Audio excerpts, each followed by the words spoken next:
Mapagpalang araw sa lahat mga guys. Ang re-review po natin, ito po yung bago na Motorstar Easy Ride 150cl. Mga guys, FI na po to ha. Ito po siya. Ang kulay po nito ay glossy po na white. Pero pag bago pa lang po kayo sa aking YouTube channel, pa-subscribe naman po at pahitang notification bell para updated po kayo sa aking mga videos. Tara mga guys, simulan na natin ito review. Mga guys, simulan natin ito review. Ito po yung Easy Ride 150cl. Ayan. Kita nyo naman yung mukha nyo. Talagang takaw pansin po. Ang ganda po ng itsura nito mga guys. Ayan. Simulan po natin sa kanyang gulong. Ang gulong po nito, ang tatak po ay U1 Sing. Na ang sukat naman po ay 80 by 90 14 po. Tapos mga guys, ang ganda nito, tubeless na siya. Tapos ito po yung design ng kanyang mugs. Ang ganda mga guys. Ayan o. Para siyang 5-spoke na matte black. Tapos ito po yung kanyang disc brake. Yan, ganda po ng design. Tapos ang sukat po ay 3mm. Tapos ito po yung kanyang front shock. Yan, matte black po siya. Pati yung kanyang brake caliper po ay matte black. Tapos mga guys, ito po yung kanyang fender. Yan, glossy po na white. Ganda.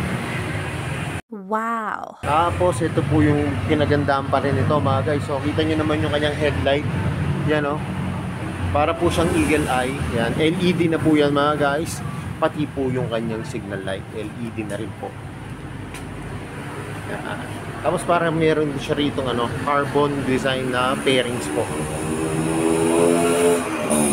Wow! Tapos nakadagdag forma din dito mga guys. Yung napaka-simple niya pong decals. Yan o.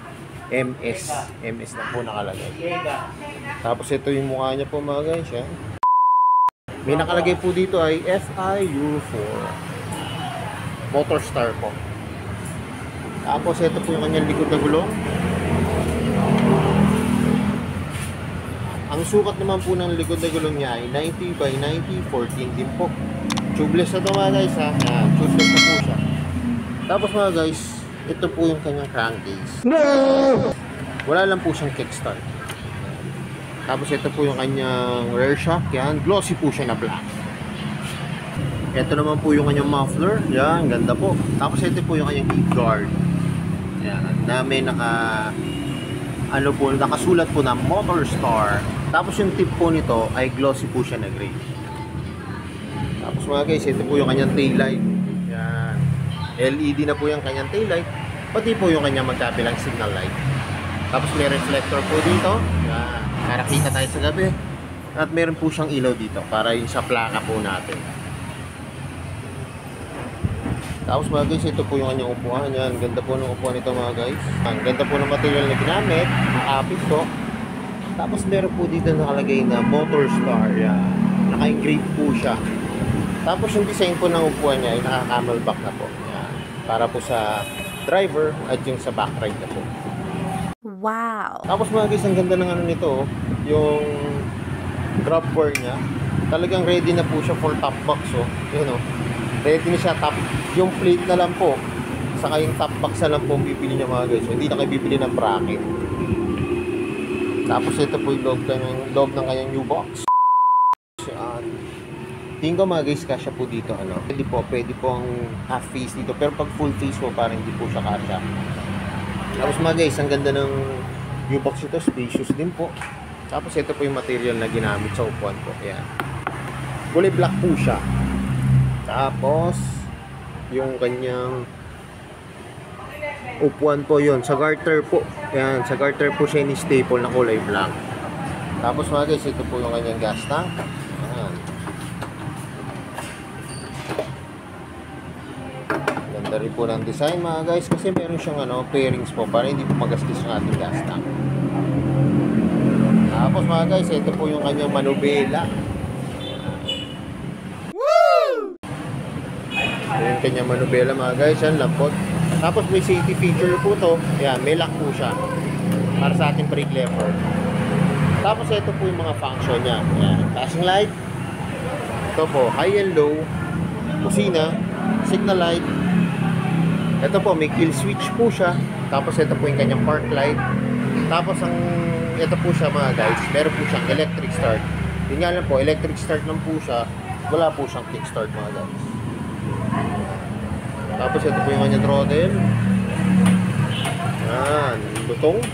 Ito po yung kanyang brake lever, malapot po.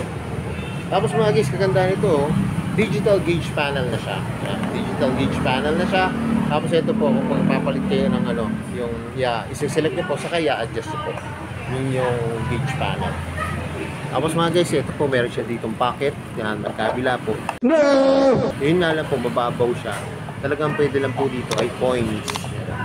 Kasi pag nilagay nyo po yung phone nyo rito, baka po pag malubak kayo, ay tumalbog po yung phone nyo.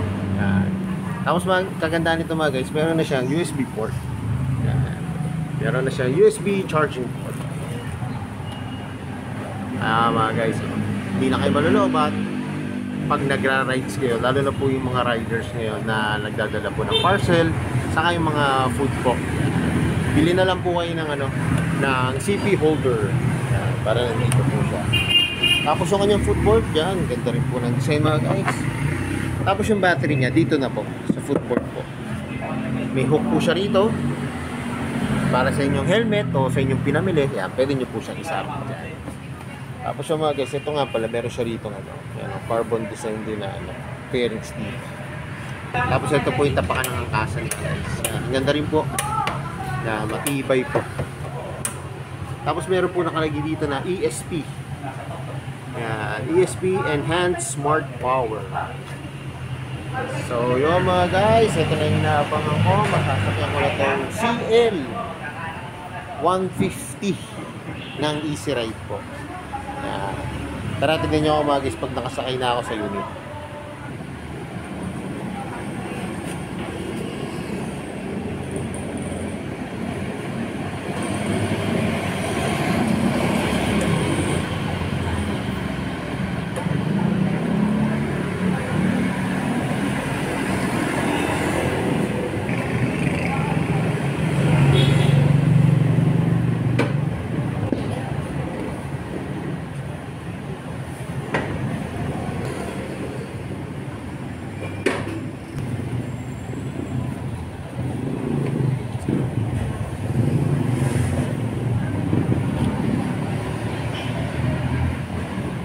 Guys, nakasakay na ako dito sa Easy Ride 150CL. Yan.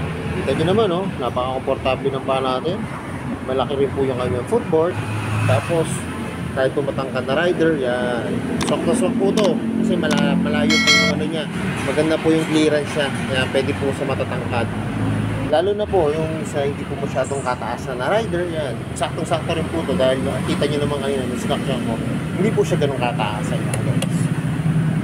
Tapos yun, napaka-komportable ng upuan, napakalambot po. Ayan, kita nyo naman. Tapos ang laki po ng space, oh. Sa inyong backride pa po mga guys. Tapos mga guys, sa gandahan nito, bagay na bagay ito sa mga beginners sa scooter. Yun nga lang po, medyo may tataasan po yung CC.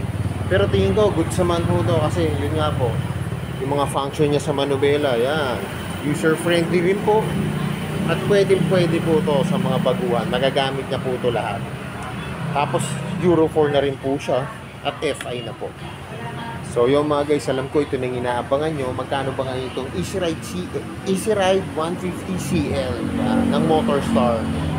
Tara, tignan na natin yung price. Mga guys, ito pong Easy Ride 150CL na FI. Ito po yung kanyang SRP, 63,000. Tapos mga guys, nakaano po ito, promo po ito. Yan, zero interest po. Pag ito po yung ginawa nyo down payment na 20,700, magiging monthly nyo na po. Yan, 2,850 pesos. Bali sa 18 months po. Yan na lang po mabayaran nyo. Halos wala po siyang tubo mga guys. Yan, kita nyo naman, saan kayo makakakuha ng motor na walang tubo. Diba? Yung, diba, pag-installment, karaniwan, ang motor, ang laki po ng tubo, o kaya minsan, doble pa yung presyo. Kaya kung malapit lang po kayo dito sa may Barangay Tagapo, Santa Rosa, Laguna, dito po sa may Motorstar, pasyalan nyo na to mga guys. Saka mga guys, ang available nga pala na kulay ngayon dito sa may Motorstar Santa Rosa, ito pong pearl white. Tapos ito po, napakaganda nito. Glossy siya na black. Yan mga guys, ito po yung isa. Yan. Glossy na black. Mga guys, mas maganda po kung pupuntahan nyo po mismo yung unit para makita nyo ang actual at ma-appreciate nyo po mga guys. Kasi ako nung una ko rin nakita, ang ganda po ng design nito. Talagang nakakaupansin po talaga. Guys, pag kukuha po kayo dito sa may Motorstar, ito po yung mga requirements niya. 4 pieces 2x2 picture, photocopy of birth certificate, original barangay clearance, for motor loan po yan. Tapos yan, cedula, valid ID, space leave yun, COE, certificate of employment, driver's license, Meralco, yan, mayroon kayo kailangang dali na ano po, proof of billing yan, Meralco o water bill. Tapos ako may ano po kayo business, yan, business permit po. Tapos ito po yung kanilang contact number. Pagka tinawagan nyo po, tinext nyo po sila, yan, i-assist po nila agad ko mga guys. Kaya ako sa inyo, kontakin nyo na po para kung meron kayong inquiry, so gusto kayong itanong na unit, yan, matatanong nyo po agad. So yung mga guys, hanggang dito na lang. Kung bago lang po kayo sa aking YouTube channel, pa-subscribe naman po at pahitan notification bell para updated po kayo sa aking mga videos. At salamat nga po pala dito sa may Motorstar, dito po sa may barangay Tagapo, Santa Rosa, Laguna. Nare-review ko po yung mga motor ko. More sales to come at kaya na lang ito po sinasabi. Ingat po palagi, ride safe po, God bless po. At lagi natin natandaan, mahal tayo ng Diyos. Bye-bye!